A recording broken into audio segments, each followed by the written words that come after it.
Yes, guys, welcome back. I think it's episode 14 of the Blue No, I Balls think it podcast. might be 15 or 16 there. Oh, have we find? Oh, I've got it wrong this time. Great. 14, 15, whatever episode is. I'm sure you guys are keeping a much better track than I am. But big up, everybody. Welcome back to another episode here to delve through all of the latest, all of the best news regarding Chelsea Football Club. And we're returning back to football. Chelsea's first fixture in pre-season is this Thursday or Wednesday, just depending on where you're watching us from. If you're in the US, it'll be a Wednesday night. If you're in the UK, it'll be a very early Thursday morning fixture for you guys. But hey, just happy to see Chelsea back on our screens. Obviously, we're going to go through all the latest transfer news and everything else. So sit back, relax, do whatever you do when you relax as well. And yeah, let us know all your thoughts down in the comment section below. Don't forget to like and subscribe as well. We want 500 likes by the end of this video. So guys, if you haven't done so already, literally just that one button does a lot for the channel, does a lot for the video as well. So hit the like button, subscribe, all of that crap. And yeah, check out our socials and enjoy the show, people. Fatta, what are you saying, bro? Good to see you back on the show. Yeah, it's been a while, and yeah, the last I've been on the show, there's been a lot of rumor going out. 5 players have been dispatched from our football club, but ever since then, it's been going a lot quieter. But yeah, it's going to take time to get the players that we want. But yeah, we're looking forward to the preseason game against Wrexham at midnight by Thursday morning. I look forward to Chelsea versus Wrexham on Thursday. Alex, what are you saying, my guy? Looking forward to the return of Chelsea? Mate, I don't know what it is, but I just seem to be more confident than everyone else. I don't know why, there seems to be this argument about us not being able to achieve what we need to achieve. I'm confident. Poch is saying all the right things. We've done the right things in the transfer market. And even if we don't sign all the players we need to sign, we have gotten rid of the deadwood. The majority of it, right? We've got a couple of players, Ziyech, Lukaku, Hudson-Odoi. I know Ethan Ampadu might go as well, a couple others. But I don't understand how Chelsea fans could be disappointed, because in order to take one step forward, you have to take a step backwards. And we just had to strip off and we just have to replace what we had. But that's not going to be so simple. Not everything comes up straight away in the market. I'm really pumped. I'm hyped. I'm hyped to see a Chelsea team that want to play for Chelsea. We just didn't have it last year.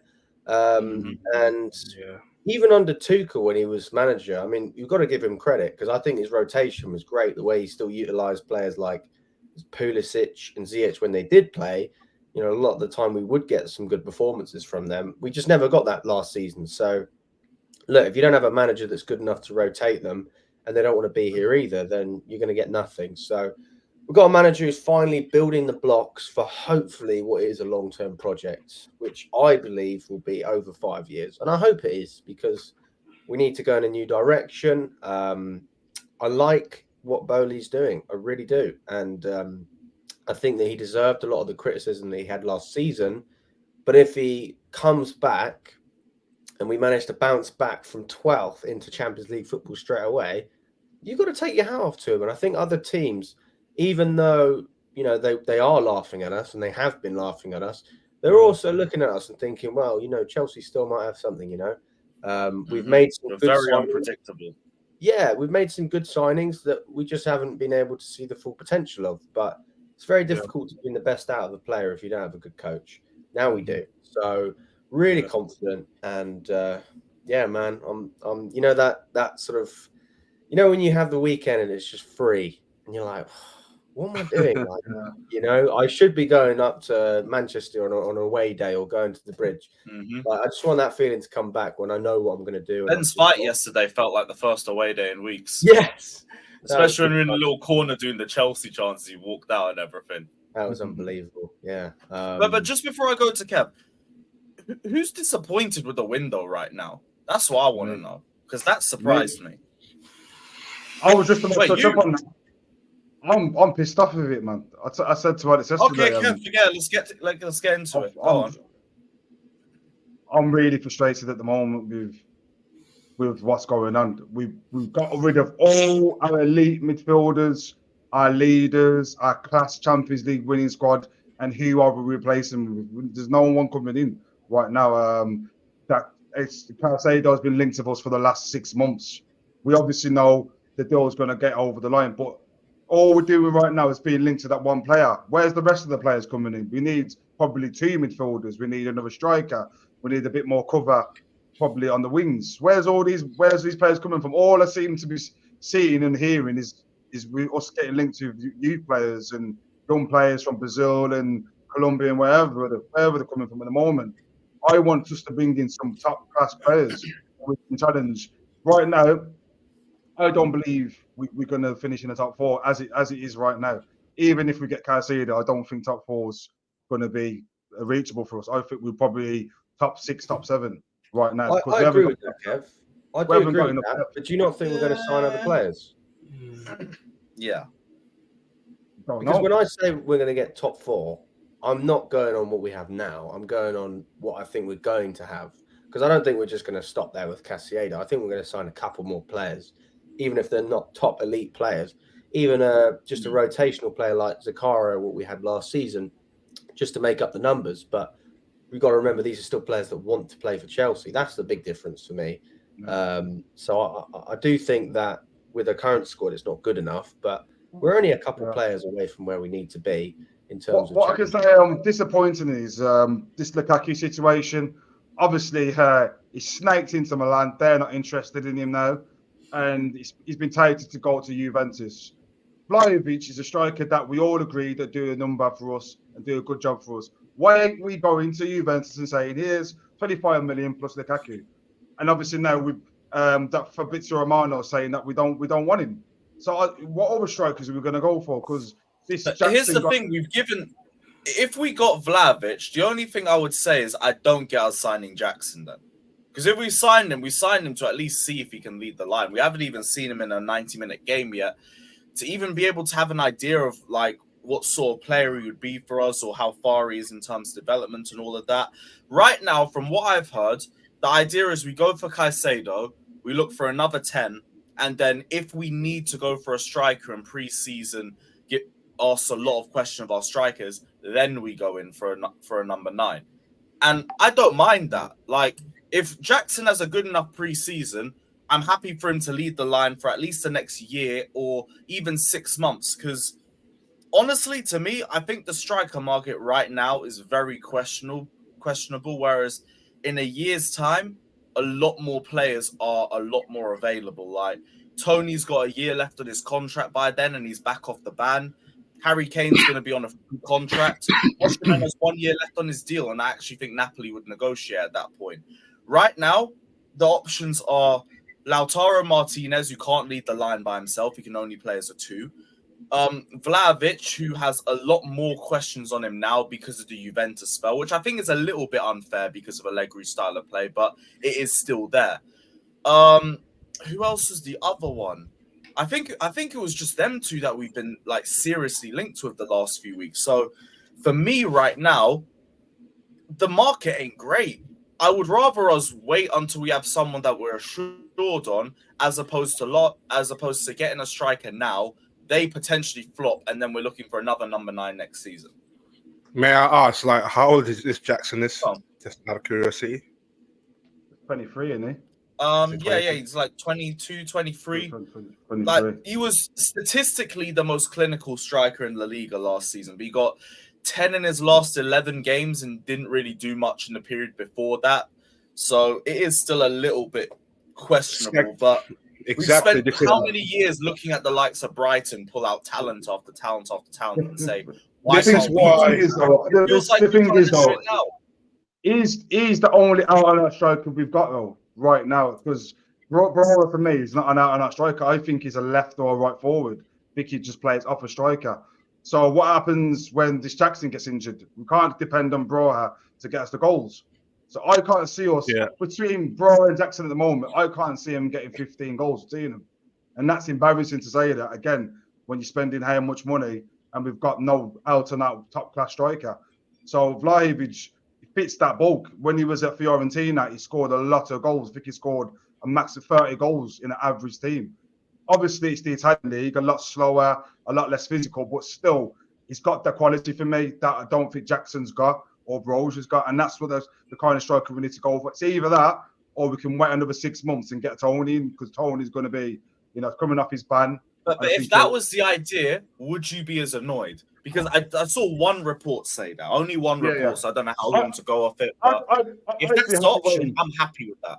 That's my dream strike. If you're going to get a Tony, I'd wait 6 months, but guaranteed, if we're going to wait 6 months, you're probably going to be 7th or 8th by the time we get a top class striker. And we're going to be well off the pack, because other teams have got strikers now. The other top 4 teams have got 20, 30 goal strikers, and we haven't got that. So that's why Here's the thing. I'd argue with that and say, look, I don't want Chelsea to be 7th or 8th by mid-season, but if you are 7th or 8th mid-season, you are likely only a couple points off top 4 by then. Like, top 4 has never been a race about consistency, because if you're consistent, you're not in a top 4 race. You're pushing a lot higher than that. So I think the bigger issue is just sort the midfield. If you sort the midfield, you'll dominate the ball more, you'll create more chances. Then it's all about the application of players. Now, there's already been questions about Mudryk and Madueke, and the aim is we're going to find out a lot more about them by this season. Same thing goes to Nicholas Jackson or whoever we have leading the line. The biggest thing to me is that midfield, because we don't have to do a lot of rotation. The defense is already good enough. I don't rate Kepa, but he's good enough for a top 4 race. It's all about further forward, and it's about the midfield. That is a mess. If Caicedo comes in, our starting midfield is already sorted. We should be a lot better as a result of that. I would not expect us to have a season like last season or to play as badly as we did. I think we're all just worried because we have to make top 4 this season. We can't be out of top 4 2 years in a row. 1 game a week works in our favor. Get the midfield sorted. Ideally, a number 9 would come in as well. But for all we know, Nicholas Jackson could be that next big striker that everyone could be looking for. And he could be the one that in 3 years we would have spent 100 million on anyway. That could be a very good chance for us. It's just we're in a very speculative part of Chelsea's history, I think. And it all just depends on your faith. Do you have faith in us to have a good season next season right now, or are you a little bit more anxious? It all just depends on what side you sit, in my opinion. This is the thing, like, because I just think, because I had this argument yesterday in the car about Caicedo. You say that, but then you have to look at the profile of the player itself. I don't think Caicedo is a DM. He's an 8. He's an 8/Kovacic in that sense. We do need a destroyer in the midfield. Are you going to expect Pochettino going to play Caicedo in that DM role alongside Enzo? I don't have that big of a trust towards of a manager that's going to put 2 weights and then put another number 8 as a defensive midfielder. So this is why I was preserving. I was preserved to myself, like, I want a proper DM like Lavia or Ugarte that we miss out on. And the Lavia for me is the last chance that we have on the grass. And then if we do miss out on a Lavia, I'm not sure where we're going to be at next season. Yeah. See, Lavia looks more likely to go to Liverpool. I think the idea is we're going to use Andre Santos as a depth DM for us. But again, it's another one where we kind of have to see what level they're at in pre-season. He did have a good tournament, I think, in the under-20s, but going up to Premier League is a completely different league. Have to see what happens on that one. But you don't need a massive squad. This has all been about clearing out players who've got that stage sorted. I feel like everyone's just frustrated with Caicedo because it's taken so long, but we're the only runners for him. And Caicedo's pushing for the move. I think if this gets to another week or two, Caicedo's going to start pressing for the move himself. That's what the reports have been saying. So I think as soon as the deal's done for him, a lot more people are going to relax in terms of Chelsea. It's only because that deal's been taking so long. I feel like a lot of people are panicking now. Yeah, no, I agree with that. But I think that we're handling it quite well, the Caicedo deal, because a lot of people are saying we're taking too long. But look, Declan Rice is 105 million. I don't think you can price Caicedo at that price, just because he's not as proven as Rice has, and he hasn't been doing it for as long.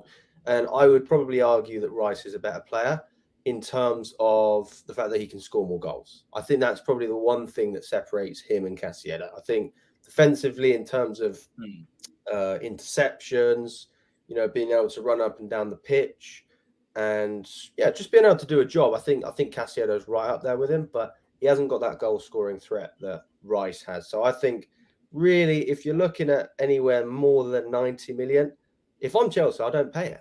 I really, I don't want to pay it. And if I'm Brighton as well, I know that they have a price in their mind that they want to keep, but at the same time, you've got to have players that want to play for the team. And if he's really unsettled and he forces that move, you're going to have no choice but to cave in and accept what we're offering, because we're not offering a small amount of money here. We're offering a great chunk of money, and they're still going to make great profit on that player compared to what they paid for him. I mean, I've got no idea how much they spent on Caicedo. Does anyone know?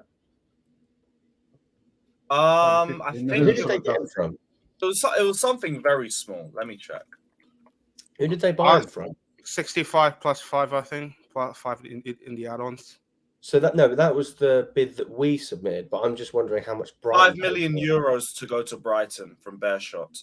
I mean, come on, guys. I mean, wow. This isn't a bad deal for Brighton at all. So, if you're looking at Brighton, obviously they're going to try and claw every penny they can out of this, but they can just reinvest that in other players and they will make it work like they always have.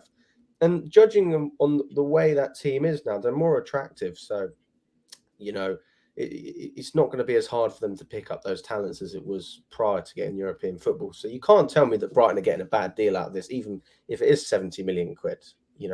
I think Rice has been in the Premier League 3 or 4 more years than Caicedo anyway. So I think that kind of justifies the difference in valuation. I see no issues with the way we're negotiating with Brighton. I think we're doing a good job. We're being patient. And at the end of the day, this isn't the same free spending Chelsea that we had under Abramovich with lack of patience, right? And you have to remember as well, even when we did take our time under Abramovich, we didn't get it right. We signed Danny Drinkwater on deadline day. We signed Bakayoko, all these players. So we're looking at getting the right player for the right price. And Bodie's got these people. It was Paul Wilson with Stanley and who else? Who's the other one?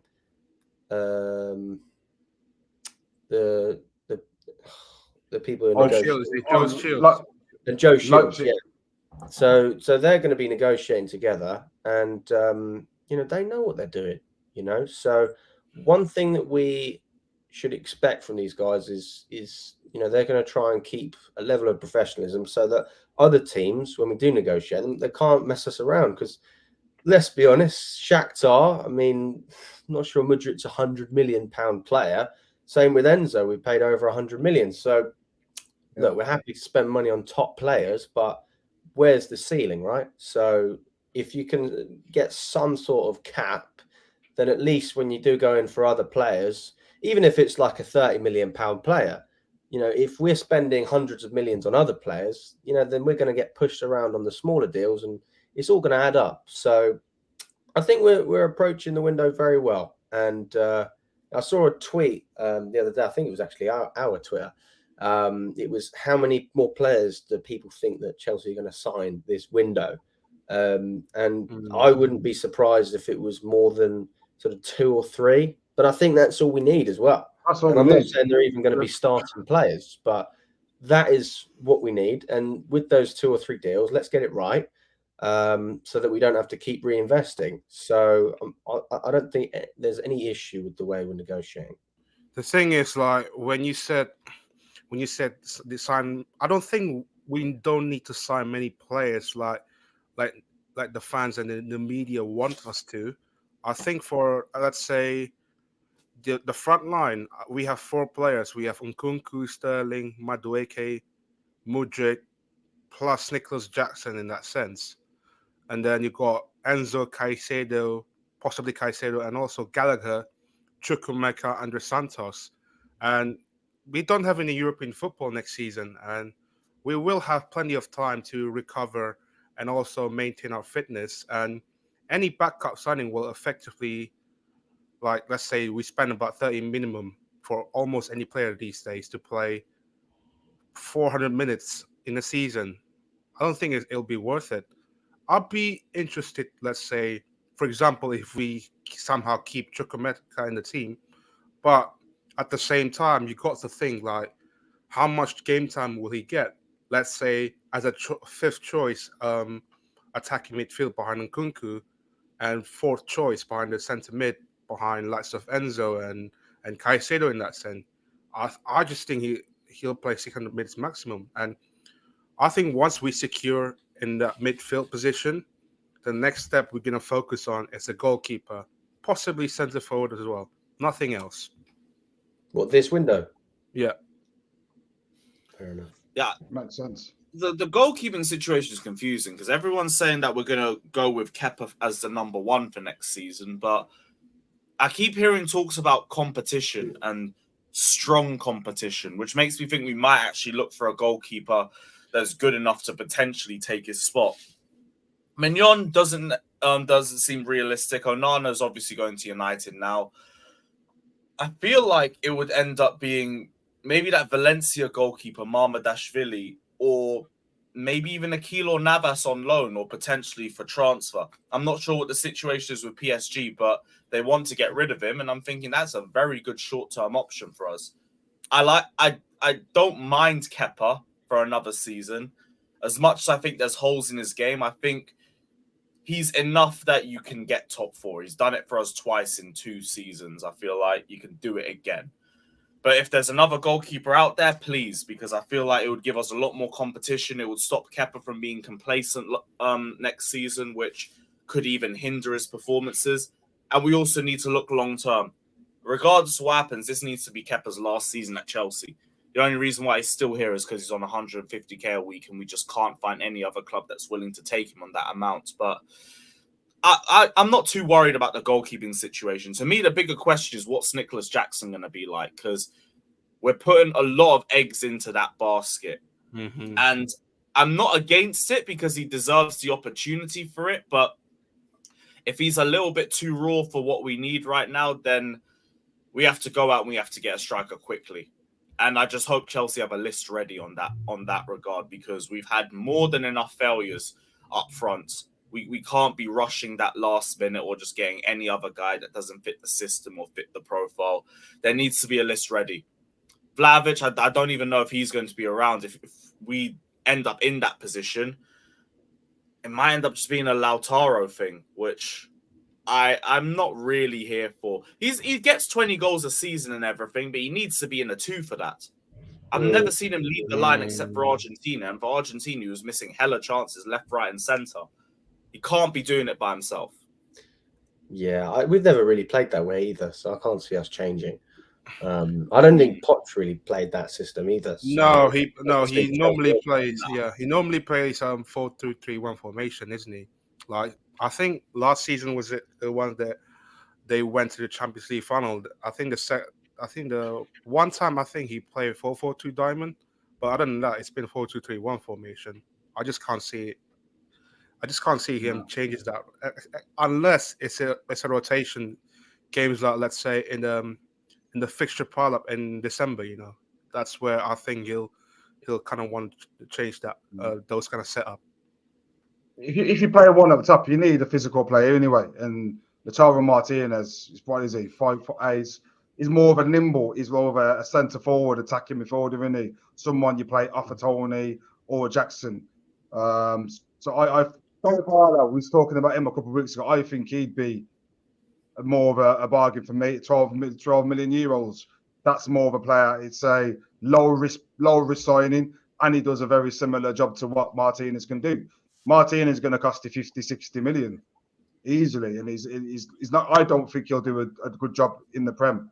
I just don't think he's physical enough. I think we talk about strikers. We need a Vlahovic, we need a Tony, we need someone who can hold the ball up, who can get headers, who can drop deep, all the above. I think Martinez, he's going to play just off a number 9. I don't think he is. I think he's more of a 10. What about Rasmus Højlund? Oh, from Atalanta. Unproven. Like, he's had a good season with Atalanta, but they want 85 million for him. And Man United doing for him about, didn't they? Man United, that's their first choice. Yeah, they can have that risk. Like, no, I need somebody more proven. Nicholas Jackson, like, I can give him time because he's here now, but you're going to ask me to bring in a striker, I want someone that I know is going to get me 20, 25 a season minimum. And Nicholas Jackson as well. It's one of them ones. We paid 35 million euros for him. We haven't really broke the bank. And, you know, from what I can see, he is similar to Drogba in the way he can back into players and hold players off. I think his heading's not the best, but he's one of them ones where it's a very low risk and he's got a long period of time to improve. Very low risk, but if you're spending 50, 60 million euros like we have done with paying many strikers in the past, it's high risk, especially when you bring in players from Italy. Total different ball game. So this Atalanta striker, no one's really heard of him. He's just had one good season, and then they're putting 85 million price tag on him. So if you go and sign him, it's a risk, and it's a risk of being another flop. My problem as well. My problem as well going to next season is that, let's say the worst case is we don't have a striker by August time, and then we've already lost Statra for finals on loan. What's going to happen to Broja itself? Like, I just can't see Broja coming back to his self-fitness by the time that August comes, because he just came back with an awful injury back in December. It's literally taken him until 7 months until now to be fully recovered. But at the same time, I'm just worried about how his fitness going then.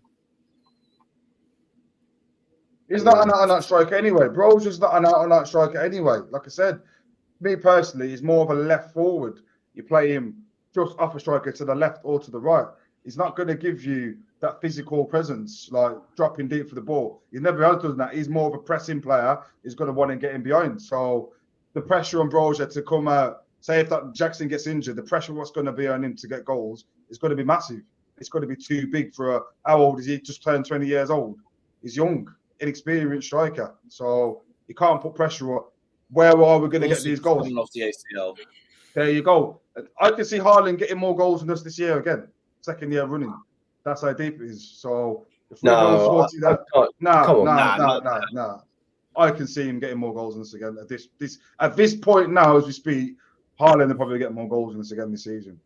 I think that's a bit harsh. Because you've got to remember as well, we talk about how we struggled to finish under Tuchel, right? But we created a lot of chances. Then we stopped creating chances under Potter and Lampard, and we stopped scoring goals altogether. Now we're going to start creating again. We're going to score more, right? We just will. We've got so many creative players in there. And I think as well, one of the good things about getting rid of all of our players that nobody seems to have spoken about as well is the fact that we're going to transition to a four at the back. We're not going to play with a back five, most likely. So what this is going to do is this is going to give us more attacking prowess. It's going to allow Chilwell and Reece James to get a little bit of rest on the pitch. They're not going to be running up and down. And it's going to give Mudryk, Sterling, Madueke, that little bit more freedom to go up and express themselves, especially if you've got a player like Caicedo who is able to recover the ball. So honestly, even Broja, I think Broja really suits the way Poch plays. I think that he'll do very well. High pressing, he'll be given freedom, but at the same time, we'll know what he has to do. And I think he'll get the arm around the shoulder. You know, this, as I said, we're not under the pressure to win a title. So if you do win you do miss a few big chances, it happens. I think that there has to be some sort of assurances. And I think that Poch is going to say to the players, listen, if you perform, you're playing. If you don't, you won't. But they'll know why. You know, they're not just going to be frozen out like they were last season because we're going to have a much smaller squad. So what that's going to give you is players are just going to be more confident because they know actually if I do train well, if I do take my chances every now and then, I will be given opportunities, which just didn't happen before. So no, I think it's a good transition for us. I mean, I just think that even if we are losing games, we're going to lose with that fire that we didn't have. And knowing that we still have some young players like Chukwuemeka and Broja, who I think will both get game time, by the way. Everyone's saying they won't get game time. No, I'm absolutely certain they will.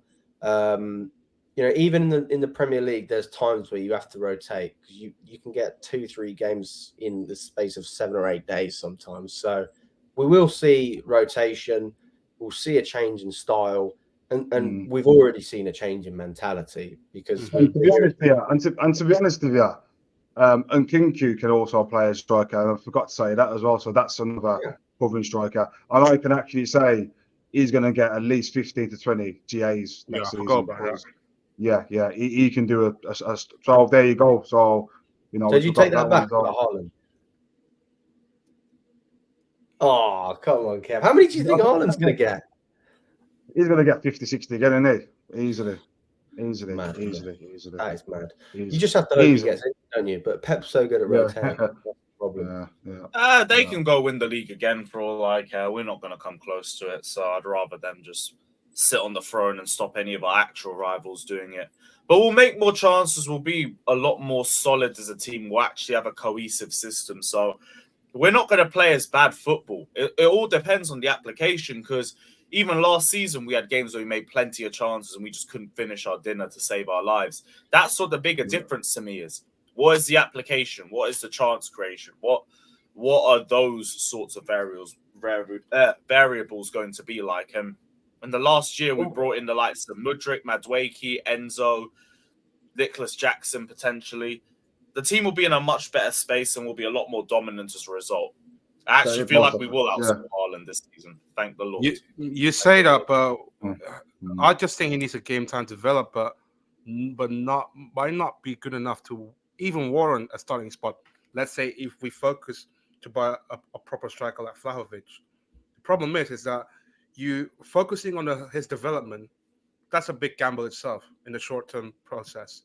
But then, as a longer-term process for me, it's another gamble itself. Like, will Jackson get that high ceiling with the likes of, let's say Alvarez, maybe prime Harry Kane, Erling Haaland in that sense? It's good that we are aiming to sign players before, let's say, the price tags explode. But the problem is that we don't know if they're going to reach that potential. It's a risk. It's a short-term gamble, yeah. We've never ever, as Chelsea Football Club, even pre-Abramovich, I've never seen Chelsea go with this method of transfers. Even before Abramovich, we were signing Tory, Andre Flo, Jimmy Floyd-Hasselbank, Zolas, Vialis, Chris Suttons. There's a list of players, and these are proven players in the Premier League and the top flight leagues. Now it's a total different model. We're going for players with good potential, but will their potential reach that? And this is not Chelsea, so this is the frustrating thing. But at the end of the day, there's only 2 or 3 world-class strikers in the market anyway. And the one's Haaland. Who else can you say? There's not many. Mbappe. There's 2 or 3 world-class players, and all the rest are literally the same. So it's just the way the market is at the moment. So I'm just a bit worried that we haven't got experience. That's my only concern, is that Jorginho, Kovacic, Kante have gone, and we haven't replaced them yet. And I think we need to get some people in the door as soon as possible. We need a talker in the middle, someone who can dictate the play. Jorginho wasn't the most physical player in the league, but you can see him all the time, bringing players here, talking to players there. Who's going to do that for us now? Enzo, I don't think he is. He can't really speak English. So no, I think Enzo's an upgrade on Jorginho. He is.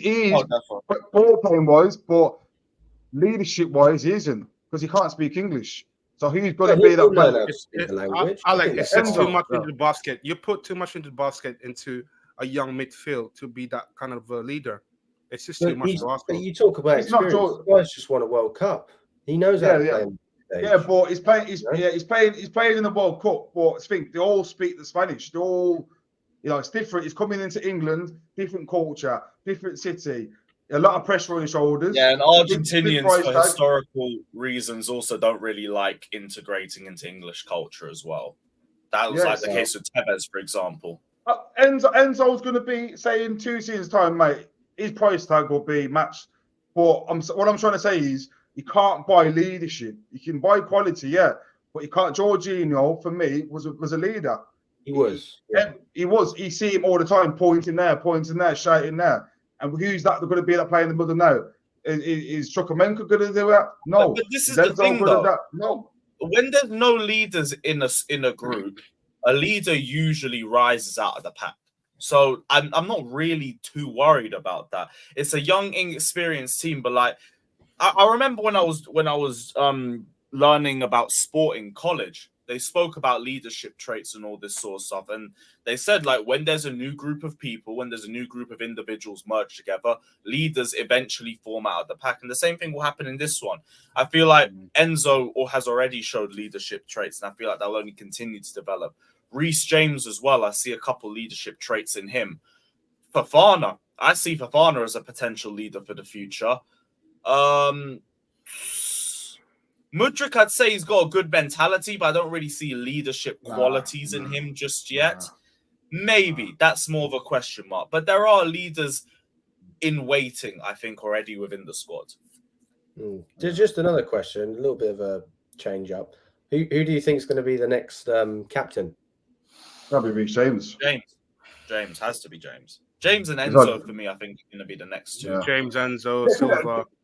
Kepa's a leader as well. Kepa's a very good leader. Yeah. He's always what the thing is. Kepa is his ability overtakes the leadership, because he'll be giving all the bigger, and then he'll go and freaking come for a corner and go straight for his hands, and that'll piss everybody off. But in terms of a leader, Kepa's a leader. So there is one or two leaders in the squad, but I just think we still need. Declan Rice was the ideal player. I don't want to talk about him now because he's gone. But Declan Rice would have been the ideal DM, which I think if we had signed this time last season under Tuchel, we would have. I don't know how far we would have got. We would have probably finished fourth. Still would have had Tuchel, and the conversation we're having now would have been a total different one. But life goes on. Let's try and, like I said, we need to try and get someone in. I don't know who, but it's got to be someone we can get. There's Marco Verratti. He's coming to end of a contract at PSG. Italian captain. He's won how many French leagues. He's the ideal person to come in. He can sit there clean. There's someone who's going to give us the experience in the middle. I think that's important. That's a good shout. But we're not going to get him. We're not going to go from, like I said, he's 28. He's not going to want to sign a 7-year contract. So he doesn't suit the model. So we're talking about but if you can get him on cheap, then potentially that is something you can do. You know, if you're not going to pay the money on a transfer, then you can put it on a contract. You know, thing is as well, you've got to balance it out. I mean, some players are on a long deal, but other players, you got to make some exceptions. Yeah. I don't know. It's just down to the end of the day. If Posh knows him well as well, Verratti, he's a quality player. He wants to leave PSG. He's been touted that for the last couple of seasons. He wants a new challenge. Has he? Yeah. He's got 1 year left in his contract, so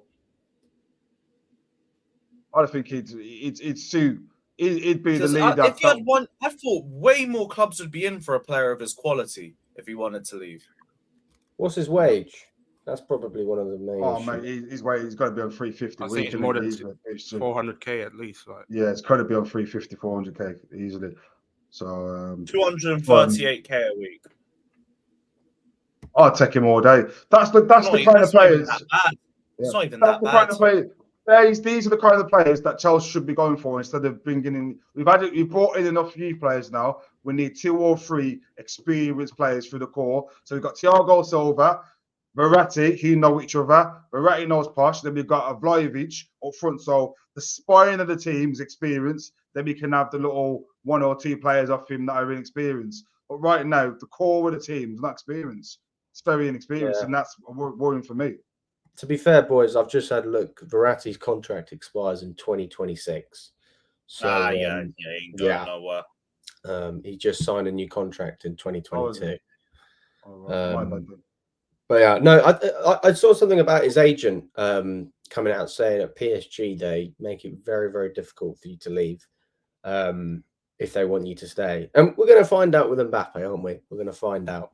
But yeah, I think if I was Verratti, you're either very comfortable and you're earning a good living and having a good life, or you just want to try something different. But if I was him, I probably wouldn't want to come to the Premier League because it's going to be a massive shock to the system. Why not go back, to a big club like Barcelona or Real Madrid?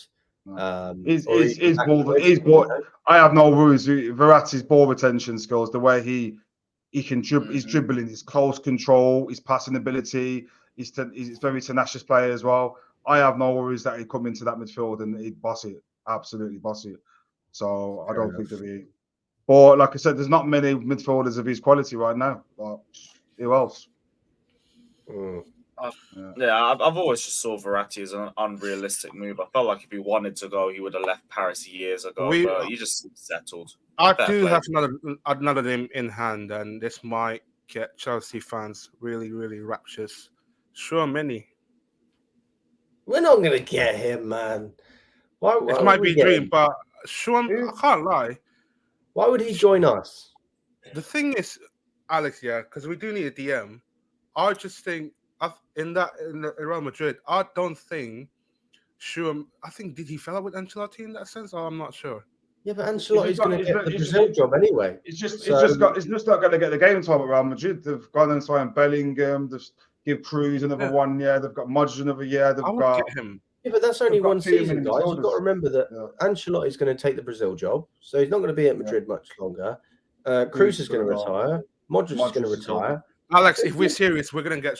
If we're serious enough, like we put that money in that sense. If we're serious enough. Yeah. But I don't think that this is the year for that. I think this is the building year, because Tchouaméni sounds like almost like the icing on the cake in terms of, Man United getting Casemiro, that top player, who can make a massive difference. I don't think we're at that stage where we need that. We're not challenging for a title. We need Champions League football, and we don't need a player like Tchouaméni to do that.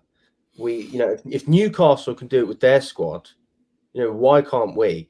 With our squad, we need a couple of additions. I don't know who else. I think Chukwuemeka is going to get more game time than people think. I think Broja is going to get more game time than people think. We haven't even spoken about Colwell and how good the defense is. One of the best in the league. As well. 100%. And then in terms of getting the best out of our wingers, I'm sure that Modric and Madueke are going to do much better given runs of game time rather than inconsistent little stints. And Sterling's actually going to have support. And maybe we'll see something similar to what we saw at the beginning of last season, where we build the team around players like Sterling more. Maybe we don't play as well, but we get the goals, we get the output. So what do you think about this Ryan Cherky? Ryan Cherky, he can play across. He can play left wing, attacking midfield, and right wing, can't he? And he's got a lot of agility. He's class. He's got a wicked left foot. He can get you assists. He kind of gives me Hazard vibes a tiny little bit in the way he can manipulate the ball. He can turn. If we can get someone like that, that's another bit of business down on the flanks as well as attacking midfield. And King Q can play on the wings as well. So we have got a lot of rotation there. But I think it's just 2 more. I think we're literally 2 more away. And then I can say, the top 4s. I do think that I like his, we need that sort of arrogance that he would bring, like someone not afraid to have the ball and take people on. And because most people are complaining about, let's say defensive numbers, I think it would have rejected him, assuming his attacking numbers were bad with good pressing ability, like Gallagher-esque. It's very kind of like very Hazard-esque when we first signed him. I think the biggest weakness that he's got probably is the lack of explosiveness. Defensive deficiency, I would say, kind of worrying, but I'm hopeful considering the fact that he's still a 19-year-old kid, and the creative output I've seen, he's been next to Enzo and Kunku. Shirky's one for. If we can pull off his Shirky for £55 million, out of all the youngsters we signed, he looks so talented, man. This is going to be the big. It's a good gamble if it's a low price. It's a good gamble. Stick him in YouTube and see some highlights. His abilities. He's a bit like Juan Mata with his left foot. Just that vision. I think he's stylistically similar to Hazard with his dribbler. With his dribbler. Yeah. Stylistically. I'm not saying he's going to be the next one, but he looks very good on both feet, very strong on the ball, and he's got a good range of passing. I like a lot of what I've seen from him, but it is only from a couple minutes of footage. I understand the hype. He looks physical. Players usually do well going from League One to the Premier League, so I don't really have a lot of questions about bringing him in. It just depends on what Lyon are looking for, but part of me feels like this is going to be the sort of deal that it's like Malo Gusto, where we sign him and we send him back for half the season or maybe the whole season to continue developing. wouldn't really mind that, to be honest. But then you'd have to go in and get another 10. Otherwise, it completely negates the purpose of even signing him in the first place. Just keep him. Just keep him. Yeah, just keep him. And there's in the highlights, because most players that we get linked with are just going to YouTube and put him in, do a bit of research. Him and that Gusto linked up how many times where he passes it into him. Maya Gusto's passing it into him, and you'll just flick it. So they've already got a bit of a connection there with them too. Anyway, it's obviously a French in Badashile, Fafona, it's French talking. It'll come in, slot straight in, and Nkunku as well. It'll come in and he'll slot straight into that attacking or the left midfield, right midfield area. And I think that's what we need. Now we've got rid of Mount. I think we need to replace Mount, because Mount's gone out. Who else we've replaced him with? Nobody. So we need someone else that can make up the numbers. Yeah. Make up the numbers, but again, only to a point. Like we don't need to bring in players for everybody that we've lost. We only need about 8, 10, maybe a striker, maybe a goalkeeper. Yeah, and we had down the squad anyway, didn't we? So you say that, but 2 or 3 quality players. That's it. You say that, but Alex also said it's a building year. But ask yourself the question: how much of a building year would you want to take? What do you mean? What? Like, how much of a building year? Let's say this is the second year that we build our squad. Like, how much will it take? Like, let's say if is it going to be like the next 2 years that we're going to be challenging right at the top of the level? Well, I think that you can't really count last season, because last season was just figuring it out. Like, what are we even doing? And making all of our mistakes. This year is cool. We've learned from last season. We're going to get in an experienced coach. We're going to trim down the squad, because that doesn't work either, having a large squad. And we're going to implement our style on actually managing a club. So having other clubs that we can loan players out to or bring players in. And then obviously with the longer contracts as well. That's what it's really going to be in the next couple of years. We're going to see if things work. But one thing we can guarantee is this season is going to be better than last season. Not hard to do that, but it's going to be so much better. So let's be happy about that, people. And I say to all Chelsea fans, even if we didn't finish in the top 4 and we finished 6th, okay, it's an improvement. It's an improvement. In my opinion, it's still a failure. I think you've got to get Champions League, but there is improvement based on what we saw last year. And as long as you're still progressing, plus, it's Champions League is guaranteed 5 places as well next season. Yeah, I mean, the fact that Newcastle got involved and now it's top 5, it kind of makes it just as hard as it always was, right? So Newcastle made it even harder. If it would have stayed at top 4, I would have been a bit like, bloody hell, this is getting difficult now. But I wrote a blog about it on our website, why I think Chelsea are going to do well. We've got no congestion, no European fixtures. Arsenal, I think, are going to struggle with that. Newcastle are going to struggle with that. I think United are one of the teams that won't struggle as much. Nobody seems to be talking about them. Even with the lack of depth that they still have, I know they want to get rid of Fred and McTominay, and they're struggling to find replacements for those players. I think that Ten Hag is just very good. I think he's just a quality manager who knows how to manage those situations. They did it last season. Even though it's Europa League, they still beat some good teams. They beat Barcelona. So I don't think it's going to be too different in the Champions League, regardless of like whether they actually progress past the group stage or not. I'm just talking league form. But I think Newcastle and Arsenal are going to struggle. Eddie Howe's never done this. Arteta's never done this. Why should we expect them to smash things out the park straight away? Especially if Arsenal get injuries again. They struggled just in the league. So imagine European fixtures as well. It's like, where do you put, where do you try and win? Are you going to try and push towards getting a good run in the Champions League, or are you just going to do what you know best and do it in the domestic competitions? So I think there's going to be a lot of problems for those guys that nobody really seems to be talking about, and we don't have it. So we have a very simple task. They don't. So as far as I'm concerned, we don't need to have a better squad than them because we don't have as many problems. Yeah. And the squad that we have is good enough. We just need a couple of additions. So, I mean, I know I keep saying it, and I know people are going, Alex, you're deluded. You know, why should I not be confident when we spend like almost £1 billion on players in the past couple? Why wouldn't I be confident? You know, we see but spending money, but spending money on the right people. That's what it bears down to, isn't it? But yeah, I don't know. I mean, we've got some breaking news apparently. Father, what is the apparently Price tweet about Ampadu could be sold to what's it called, Leeds United for $7 million plus add-ons. To Leeds United. Fair enough.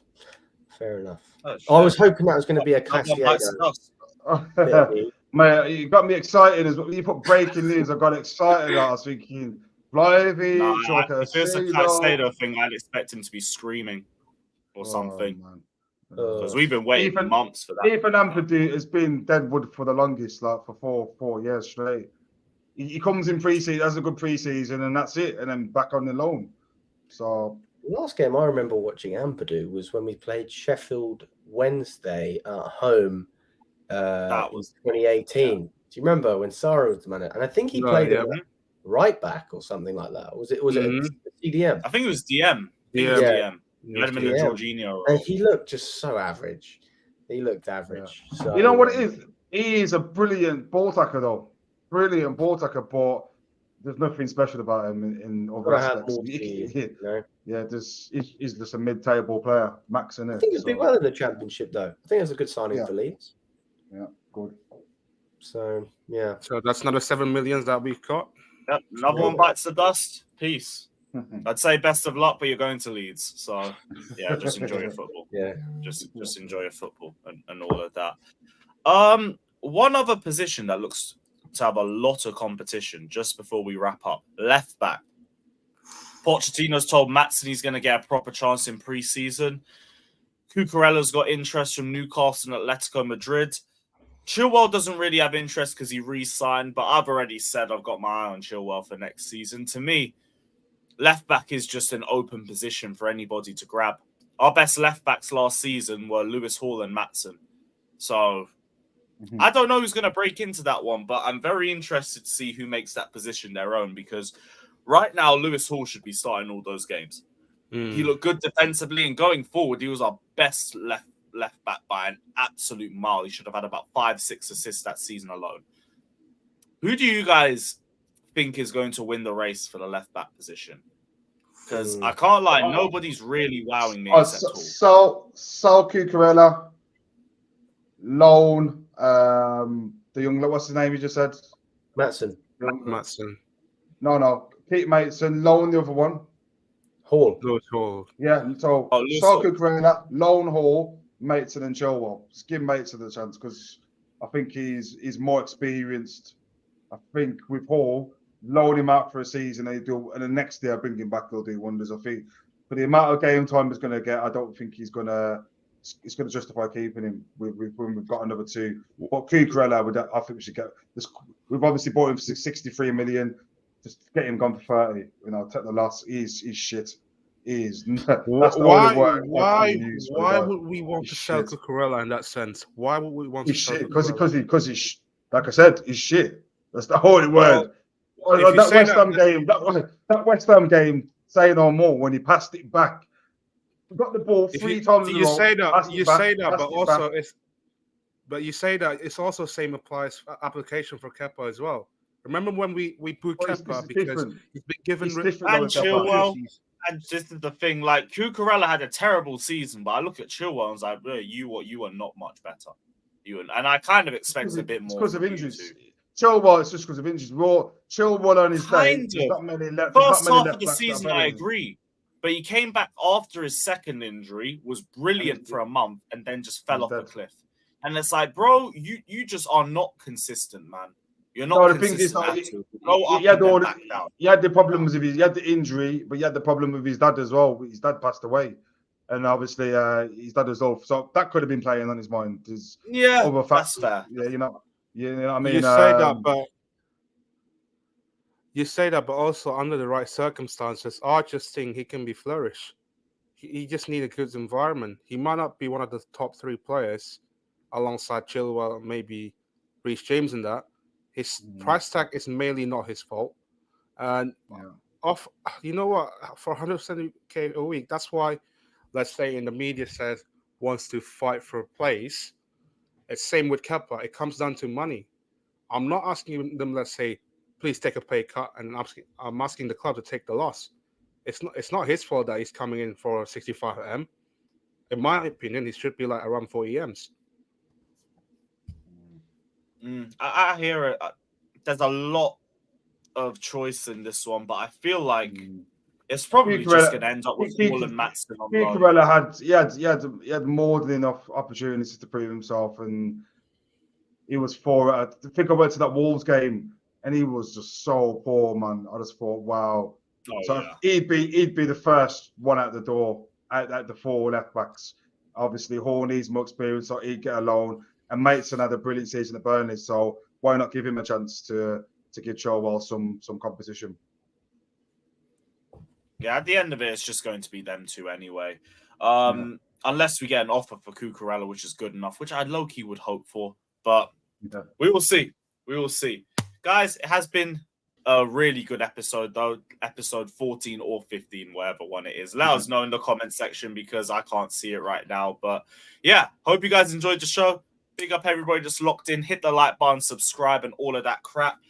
And yeah, we will see you guys next week for another episode of the Blue Balls podcast. Take care